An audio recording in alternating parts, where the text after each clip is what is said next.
cease before you doom us all. Today, we're discussing the best stances in every Mortal Kombat game, as requested by fans like you. So please post your favorite stance in the comments below, and without any further ado, let's get started. Alright, so as always, we're starting off with MK9, and in this game, Sonya had by far the best stance, and its name was Military Stance. And allow me to explain why by going over every single option, and just keep in mind that every single one of these options is safe on block. So first up, we have 1. If I press 1 on the controller, I get a very fast high attack. This is great for catching the opponent trying to press any buttons, even on block. And it might not seem like much, but this shove is actually plus 22 on hit, which means Sonya can just dash forward and she's still at plus frames. If you press any buttons after she dashes in, you'll get counter hit. Alright, but how about if I press 2? Ooh, we get a big shoulder shove that causes a hard knockdown. So you know in the corner that was guaranteed Oki pressure, and even from mid-screen she could still dash up and apply pressure. Alright, but what about if we press 3? Ooh, look at that, a fast knee attack. Once again, gonna catch it pressing buttons. And how about 4? Ooh, a double hitting high attack that leads to full combos in the corner. So already that's 4 different options, but trust me, we're nowhere near being done. What if you press throw? Oh, you get an overhead that's completely safe on block, and if you press back and 4, you get a sweep. So that's a legit 50-50, both of which are unreactable and completely safe. And even though both options don't lead to a full combo, just imagine being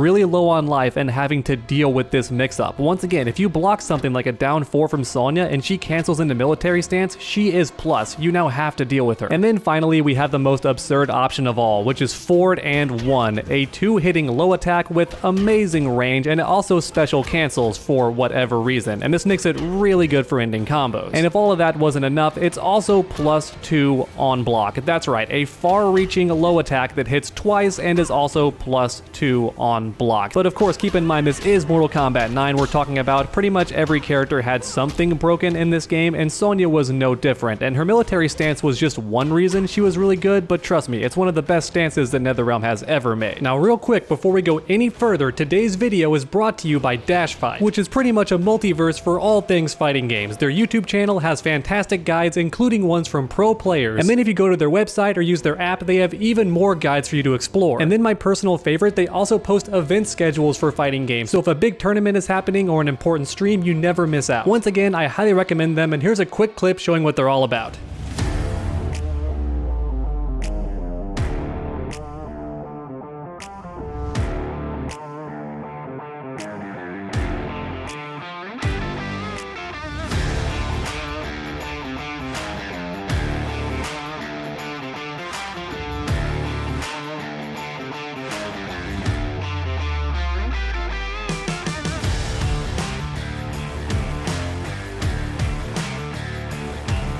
And now on to Mortal Kombat X with Leatherface's Berserker stance. So this thing, on top of being extremely intimidating, was a very devastating stance indeed. Once again, just like Sonya, let's go over every single option. So if I press 1, I get a straightforward running mid attack that is -8, but it has so much pushback that pretty much nobody can punish it. So already that's really good, but also if you landed it, you can spin the bar to amplify and it extends combos. And that's a big deal because Leatherface has a bunch of ways to extend combos, and this Berserker stance was just one more option. And if all of that wasn't already enough, he can also cancel it, which means if you expect the mid, he can just swap it out for a low, he can swap it out for an overhead, all that amazing stuff. And now what happens if we press 2 on the controller? Well, we get a very fast overhead that also restands the opponent at the end of combos. Now it's actually -1 on hit, so that's not ideal, but even so, taking away your opponent's wake up options is awesome in a game like Mortal Kombat X. And while the regular version is unsafe on block, you can actually amplify it on block and then it becomes completely safe. And if it lands and you amplify, you become +30 on hit, which might not seem like a big deal from mid-screen, but once you have the opponent cornered, being +30 is absolutely